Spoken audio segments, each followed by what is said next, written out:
آیا قرآن کتابی هست که به درد مرده ها میخوره؟ فقط به درد قیامت ما میخوره یا برای دنیای ما هم مطلب داره؟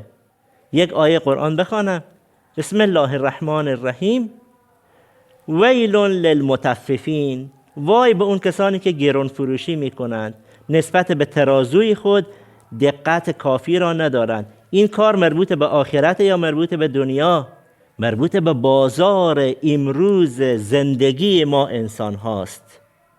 پس قرآن به درد امروز میخوره. نفری از مسیری رد میشد کنار یک قبر، یکی قرآن میخوند، چون معنا رو نمیفهمید گفت چی میخونی؟ گفت میخونم ویل للمطففین.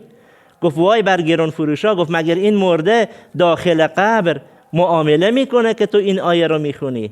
پس آیات زیادی از قرآن زندگی دنیای ما را توضیح میده و به ما آموزش میده. قرآن در متن زندگی ما باید باشد.